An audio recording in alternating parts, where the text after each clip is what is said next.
అందరికీ నమస్కారం. మనకి మేషరాశి, ఈ రాశి వారికి జనవరి నెలలో ఎలా ఉంటుంది ఏంటి అన్న విషయానికి వస్తే, ఈ మేషరాశి వారు అన్ని రకాలుగా బాగుంటారు. అన్ని రంగాల వారు, ఇటు వ్యవసాయదారులు కావచ్చు, రియల్ ఎస్టేట్ కావచ్చు, వృత్తి ఉద్యోగాలు ఏమైనా చేస్తున్నవారు కావచ్చు, ఇలా ఏ రంగాన్ని కనుక తీసుకున్నా కానీ అన్ని రంగాల వారికి ఈ మేషరాశి వారికి చాలా బాగుంటుంది. జనవరి మొత్తం కూడా, జనవరి నెలలో అన్ని రకాలుగా బాగుంటుంది. కాకపోతే వీరు తొందరపడవద్దు. తొందరపడకుండా కనుక ముందడుగు వేయాలి. నాకు అన్నీ కలిసి వస్తున్నాయి కదా, ఇక నాకు ఈ నెల మొత్తం నా కంట్రోల్లోనే ఉంది అనే భావనకు పోకుండా కాస్త ఆచితూచి వ్యవహరిస్తూ ముందుకు వెళ్తాం ఎంతైనా మంచిది. ఇక మేషరాశి వారిని కనుక చూసుకున్నట్లయితే, ముఖ్యంగా వ్యవసాయదారులు, మనకి జనవరి నెలలోనే ఒక పంట కూడా వస్తుంది. కొన్ని చోట్ల 2 కార్లు పండుతాయి. అందులో ఒక కారు జనవరిలో వచ్చేది. కాబట్టి ఆ పంటని కాస్త జాగ్రత్తగా చేసుకోండి. ఎందుకంటే కొంత వర్ష సూచనలు కూడా మనకు కనపడుతూ ఉన్నాయి. కాబట్టి కాస్త జాగ్రత్త చేసుకుంటూ ఉన్నట్లయితే పంట మాత్రం అద్భుతంగా పండుతుంది. అందులో ఎటువంటి లోటు లేదు. కాకపోతే ఈ వర్షాన్ని సూచించే ప్రమాదం ఉంది. కాబట్టి వర్షం నుంచి దాన్ని కాపాడుకోగలిగితే మాత్రం చాలా బాగుంటుంది. ఒకటి. రెండోది, ఏ పంట వేసినా సరే వాళ్ళు అనుకున్నట్లుగా పండి ఆ దిగుబడి కూడా చాలా బాగొస్తుంది. కాబట్టి ఈ వ్యవసాయదారులు ఎవరైతే ఉన్నారో వారు ఎటువంటి ఆందోళన పడవలసిన పండేది ఒక్క వర్షం విషయంలో తప్ప.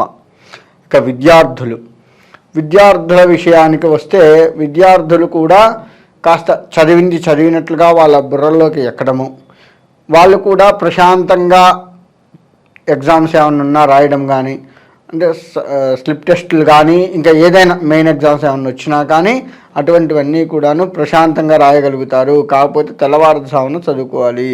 అలా చదవగలిగితే తప్పకుండా మంచి ర్యాంకుని, మంచి ఉన్నత స్థానంలో, చదువులో కూడా ఉన్నత స్థానాన్ని పొందే ఆస్కారం ఉంటుంది.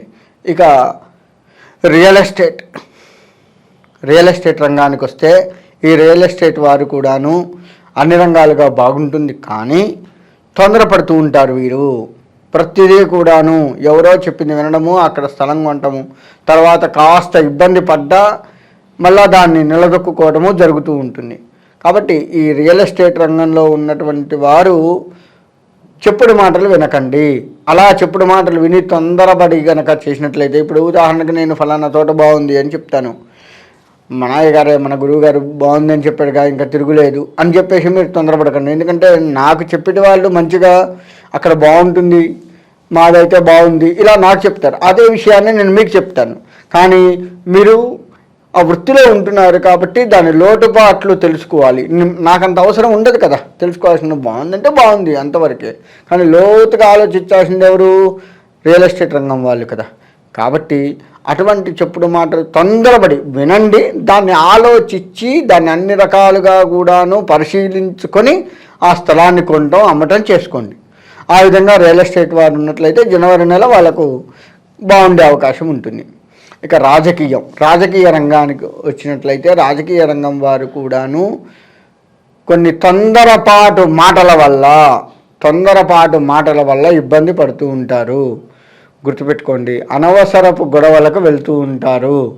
కాబట్టి ఆయా రాజకీయ రంగంలో ఎవరున్నా సరే, చిన్న మన గ్రామ పంచాయతీ మెంబర్ దగ్గర నుంచి లెక్క వేసుకుంటే మన రాష్ట్రపతి వరకు కూడాను, అంటే చిన్న స్థాయి వాళ్ళ దగ్గర నుంచి రాజకీయ రంగంలో పెద్ద స్థాయి వరకు కూడా ఎవరైతే ఉన్నారో వారందరూ కూడాను తొందరపడి ఎదుటి వాళ్ళని, అంటే మన ప్రత్యర్థుడిని దూషించవద్దు. ఒకళ్ళని దూషించాలి అంటే 1-4 సార్లు ఆలోచించుకొని మాట్లాడటం మంచిది. తద్వారా వాళ్ళ రాజకీయ రంగం కాస్త ఈ నెలలో నిలదొక్కునే అవకాశం ఉంటుంది. లేదు అంటే అనవసరపు మాటలు పడి కొంత పరువు పోగొట్టుకునే పరిస్థితి ఉంటుంది. కాబట్టి రాజకీయ పరంగా ఆ విధమైనటువంటి ఇబ్బందులు వస్తున్నాయి. కాబట్టి వారు చాలా జాగ్రత్తగా ఉండడం ఎంతైనా మంచిది. ఇకపోతే వ్యాపారస్తులు, ఇది చిన్న వ్యాపారం దగ్గర నుంచి లెక్క వేసుకుంటే పెద్ద వ్యాపారం వరకు కూడాను వ్యాపారస్తులు కూడా కలిసి వస్తుంది, కానీ వీరికి మాత్రం అనుకున్నంతగా కలిసి రాదు. అంటే ఇప్పుడు రూపాయికి రూపాయి లాభం అని ఆశిస్తారు, కాకపోతే రూపాయికి అర్ధ రూపాయో పావులానో లాభం వస్తుందే తప్ప రూపాయికి రూపాయి లాభం రావటం అనేది కొంత కష్టతరంగా కనపడుతుంది. కానీ లాభం లేకుండా అయితే ఉండదు. కొంతమందికి ఏంటంటే పెట్టిన పెట్టుబడి వెళ్ళడము, అది కూడా వెళ్ళకపోవడం జరుగుతుంది. కానీ పెట్టిన పెట్టుబడి వెళ్ళటమే కాకుండా కొంతవరకు వీరు లాభాన్ని ఆర్జిస్తారే తప్ప ఊహించినంత లాభాన్ని పెద్దగా ఆర్జించరు. కాబట్టి ఆ యొక్క వ్యాపార రంగంలో ఎవరైతే ఉన్నారో వాళ్ళు కాస్త మెలకువ వహించి చాలా జాగ్రత్తగా వ్యాపారాన్ని చేసుకోండే తప్ప అత్యాశకు పోవద్దు వ్యాపార రంగంలోకి వచ్చేస్తే.